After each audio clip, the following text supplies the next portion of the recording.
முதல் செய்தியே தமிழகத்தினுடைய கவர்னர் RN ரவி அவர்கள் சட்டசபை அந்த தொடங்கி வைக்கும் பொழுது அடுத்த ஒரு 3 நிமிடத்திலேயே அங்கேருந்து கிளம்பிட்டார். காரணம், தேசிய கீதத்தை இவங்க மதிக்கலை. நான் ஏற்கனவே ரிக்வஸ்ட் பண்ணியிருந்தேன், அவங்க அதுபடி நடக்கலை அப்படிங்கிறதுனால நான் கிளம்புறேன் அப்படின்னு போயிட்டார்.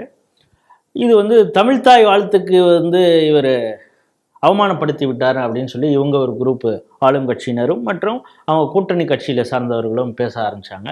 அதை ஒட்டி உடனடியாகவே திமுக மாநிலம் முழுவதும் போராட்டங்களை அறிவித்தது கவர்னருக்கு எதிராக.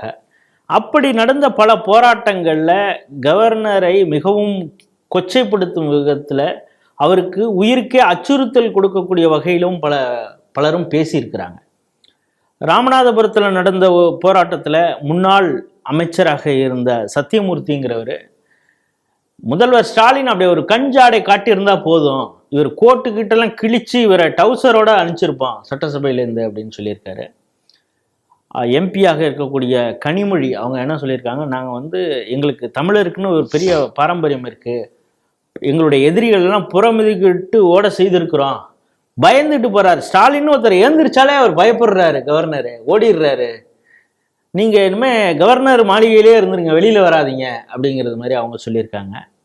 பின்விளைவுகள் பயங்கரமாக இருக்கும், கொஞ்சம் எச்சரிக்கையாக இருக்கிறது நல்லது அப்படின்னு தயாநிதி மாறன் பேசியிருக்கிறார். இதையெல்லாம் எப்படி பார்க்குறீங்க சார்? முதல் விஷயமாக நேற்றைய பத்திரிகைகள் தினமலர், தி இந்து, தினமணி எல்லா பத்திரிகைகளும் கவர்னர் தேசிய கீதம் பாடப்படாததால் வெளியேறினார்னு போட்டிருக்காங்க. தினகரன் தலைப்பு செய்தியிலே தமிழ்தாய் வாழ்த்து முதலில் பாடப்பட்டதால் கவர்னர் கோபப்பட்டு வெளியேறினார்னு போட்டிருக்காங்க. பச்சையான பொய். முரசொலி கூட அந்த பொய்யை சொல்லவில்லை. முரசொலியில் கூட மாறி மாறி அறிக்கை வந்திருக்கிறது. துரைமுருகன் அறிக்கை இருக்கிறது, RS பாரதி அறிக்கை இருக்கிறது, ஸ்டாலினே சொல்லியிருக்கிறார், யாரும் இந்த பொய்யை சொல்லவில்லை. அப்ப தினகரன் இவ்வளவு அப்பட்டமான பொய் சொல்லியிருக்கிறது. இதன் மீது நம்முடைய மத்திய அரசாங்கத்தினுடைய இன்ஃபர்மேஷன் பிராட்காஸ்டிங் மினிஸ்ட்ரி ஷோமோட்டோல நடவடிக்கை எடுக்க வேண்டும். கலெக்டர் அலுவலகம் அதை பிரஸ் கவுன்சில்ல ரிப்போர்ட் பண்ண வேண்டும் அப்படின்னு நான் முதல்ல ஒரு கோரிக்கையை வைக்கிறேன். ரெண்டாவதாக நீங்க சொன்னீங்க சத்தியமூர்த்தி இப்படி சொல்லியிருக்கிறாரு, டவுசரை கிழிச்சிருவோன்னு. சத்தியமூர்த்தி பாவங்க, அவருக்கு தெரியாது எமர்ஜென்சியில என்ன நடந்ததுன்னு. திருநெல்வேலியில சூரியநாராயணனுடைய டவுசரை கிழிச்சு இந்திரா காந்தி விட்டா. சென்னையில சிட்டி பாபு என்ன பண்ணாங்கன்னு நமக்கு தெரியும். சிட்டி பாபு உடையோட விட்டாங்களா, உடையோடு இல்லாம விட்டாங்களாங்கிறதுலாம் நமக்கு தெரியும். டவுசர் இல்லாமல் இவங்களை விட்டவர்கள் காங்கிரஸ்காரர்கள். அவங்க காலை நக்கிட்டு இருக்கிற கனிமொழி எல்லாம் உளுத்துக்கு போட்ட இவங்க தான். நான் கவர்னரை பண்ணிடுவேன்னு ஒரு ஜனநாயக ஆட்சியில சொல்றாருன்னா கனிமொழிக்கு நன்றி இல்லை என்ற அர்த்தம். அதான் சத்தியமூர்த்திக்கு நான் ஒன்று சொல்லுகிறேன், நீங்க டவுசரை கலத்தினுவேன்னு சொல்ற, அதுக்காகத்தான் நான் எமர்ஜென்சியை ஞாபகப்படுத்துறேன். எமர்ஜென்சியில உங்களுடைய டவுசர் கலத்தப்பட்டதா இல்லையா தான் எங்களுக்கு தெரியும். சிட்டி பாபு இல்லைன்னா இந்த முதல்வர் என்ன ஆயிருப்பாரு? இன்னைக்கு இந்த முதல்வர் மீது உள்ள தாக்குதலை தான் வாங்கி கொண்டதால் தான் முதல்வர் பிழைத்தார் என்று திமுக நாளே சொல்லும் போது, அப்போ இந்த முதல்வர் மீது கொலை வெறி தாக்குதல் பண்ணது காங்கிரஸ்னுடைய போலீஸ் தானே. அப்ப இவங்களை டவுசரை கலத்தாது காங்கிரஸ். இவங்களுக்கு தைரியமும் தெம்பும் ஆண்மையும் இருக்குமானால் காங்கிரஸ்னுடைய டவுசரை கலத்தணும். அதை விட்டுட்டு நியாயமா பேசிட்டு இருக்கிற ஒரு ஆளை நீங்க நாங்க அப்படி பண்ணிடுவோம், தயாநிதி இப்படி பேசுகிறார். நீங்க ஒன்றை புரிந்து கொள்ளுங்கள், இன்னைக்கு இருக்கிற மத்திய அரசு அதனுடைய பிரியாரிட்டியில நீங்க வரவில்லை. அது காஷ்மீரை சரி பண்ணியிருக்காங்க, சிஏஏ கொண்டு வந்திருக்காங்க, அக்ரிகல்ச்சர் பில் கொண்டு வந்துட்டு இருக்கிறாங்க. நார்த் ஈஸ்ட்ல பல ஆயுதம் தாங்கிய குழுக்கள் ஆயுதத்தை கீழே போட்டுட்டு பார்டர்ல இருக்கிற நிறைய விஷயத்த சரி பண்ணி கொண்டு இருக்கிறார்கள். உங்கள்கிட்ட பிரியாரிட்டி வரலை என்பதால் ஏதாவது இந்த அரசாங்கத்தை செய்துவிட வேண்டும் நினைச்சீங்கன்னா, இந்த அரசாங்கத்தை விட உங்களை செக்கில் வைக்கிறதுக்கு இன்னொரு அரசாங்கம் வர முடியாது. நம்மளுடைய ஆளுநர் RN ரவி அவர்களே நேஷனல் செக்யூரிட்டி அட்வைசராக இருந்தவர் தான். அந்த அட்வைசர் கமிட்டியில் இருந்தவர். அதனால இவர் நாகாலாந்தில் இன்சர்ஜென்சியா பார்த்துருக்கிறாரு, எல்லாத்தையும் பார்த்துருக்கிறாரு. உங்களுடைய பாச்சா அவர்கிட்ட பழிக்கவில்லை என்பதால் அவரை கேரக்டர் அசாசினேட் பண்றீங்க. நீங்க கவர்னர்களை கேரக்டர் அசாசினேட் பண்ணுகிறீர்கள். எல்லாரும் தான், எல்லா கழகமும் தான் இதுல உடன்பாடு. நீங்க பன்வாரிலால் புரோஹித்தை எப்படி கேரக்டர் அசாசினேட் பண்ணீங்க? ஏனென்றால் அவர் சான்சலர், வைஸ் சான்சலர்லாம் நேர்மையான வைஸ் சான்சலர் போட்டார். இதே அண்ணா யூனிவர்சிட்டிக்கு சூரப்பாவை போட்ட உடனே சூரப்பாவா கன்னடத்துல இருந்து வந்தீங்களே, அண்ணா யூனிவர்சிட்டியில இன்னைக்கு சூரப்பா இருக்கணும், நல்லா இருந்தது யூனிவர்சிட்டி, இன்னைக்கு கட்டு வச்சு அவர் லஞ்சம் வாங்கிட்டாருன்னு பலரும் புகார் கொடுங்கன்னு சொன்னாங்க. இப்ப வரைக்கும் அந்த புகார் கொடுக்கல. அப்போ நடவடிக்கை எடுக்கல. அன்னைக்கு எஜுகேஷன் சிஸ்டத்தை சரி பண்ணுவதற்காக பன்வாரிலால் புரோஹித்தை பத்தி நீங்க தப்பாக ஒரு பெண்ணை கன்னத்தை அடிச்சதுக்கு நீங்க தட்டினார்னு கொடுத்தீங்க. மும்பையில் இருக்கிற மகாராஷ்டிராவில் உள்ள பத்திரிகையாளர் சங்கம் அதுக்கு தமிழ்நாடு அரசுக்கு எதிர்ப்பு தெரிவித்தது. என்னையா பேசுற, திமுக எதிர்ப்பு தெரிவித்தது, பத்திரிகைகள் எதிர்ப்பு தெரிவிச்சு. இங்க உள்ள பத்திரிகை தான் கதை கட்டிட்டு இழந்தது. பேசிக்கலி அவரே ஒரு பத்திரிகையாளருங்கிறது, இதவாடா பத்திரிகையினுடைய ஆசிரியராக இருந்தவர். அப்போ இன்னைக்கு அவர் போயிட்டார். இப்போ ஆர்.என். ரவி மேல ஒரு கேரக்டர் அசாசினேஷன் ஆச்சு. அவருக்கு தமிழுக்கு வருவதை ஆர்.என். ரவி அளவுக்கு இன்னைக்கு யாரும் தமிழுக்கு பண்ணவில்லை. நீங்க தான் தமிழுக்கு பண்ணல. தமிழை இப்போ 2 நாளைக்கு முன்னால சிந்து சரி நாகரிகத்தை பத்தி பேசியிருக்க. சிந்து வெளி நாகரிகமே மாறி போய் சரஸ்வதி வெளி நாகரிகம் வந்துடுதுன்னு சொல்ற நேரத்துல ஜான் மார்ஷலை பத்தி நீ பேசிட்டு இருக்கிற. அப்போ வரலாற்று திரிவு பண்ணுவதும் நியாயத்தை சொல்லுபவர்கள் மீது அராஜகம் பண்ணுவதும் திமுகக்கு கைவந்த கலைதான். நீங்க திமுக ரவுடி பார்ட்டி இல்லைன்னு எப்படி சொல்றீங்க?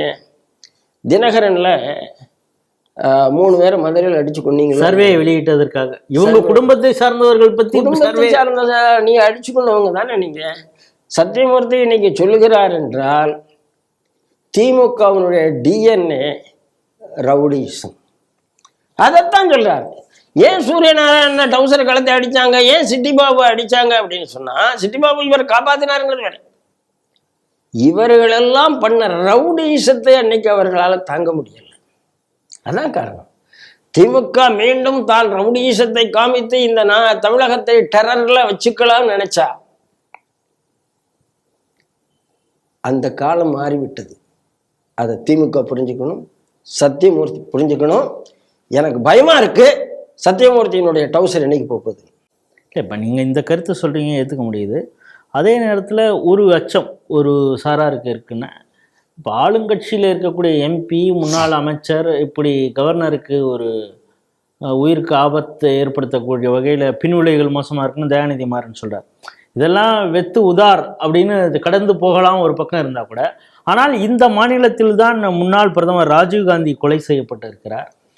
மிக வீரமான பெண்மணி என்று சொல்லக்கூடிய இந்திரா காந்தி மீது கோடாலி அருவாள்லாம் வீசப்பட்டு காயம் ஏற்பட்ட பழ நெடுமாறன் இப்பவும் உயிரோடு இருக்கிறார். மதுரையில் அப்படிப்பட்ட ஒரு தாக்குதல் நடந்தது. ஆளுநர் ஆர்.என். ரவிக்கு பாதுகாப்பை பலப்படுத்த தானே வேண்டியிருக்கு ஒரு சூழலும் இருக்கு. சார், பலப்படுத்த வேண்டும்ங்கிறதுல மாற்று கருத்து கிடையாது. ஆனால் இப்போ ஒரு நல்ல விஷயம் வந்திருக்கு. மத்திய அரசாங்கம் புதுசாக ஒரு சட்டம், மத்திய அரசினுடைய ஊழியர்கள் தவறு செய்தால் மாநில அரசிட்ட டிசிப்ளினரி ஆக்ஷனுக்கு அனுமதி கேட்க வேண்டியது இல்லை. அப்ப இப்ப ஆர்.என். ரவியை காப்பாற்ற வேண்டியது யாரு? ஐபிஎஸ் ஐஏஎஸ் அதிகாரிகள்.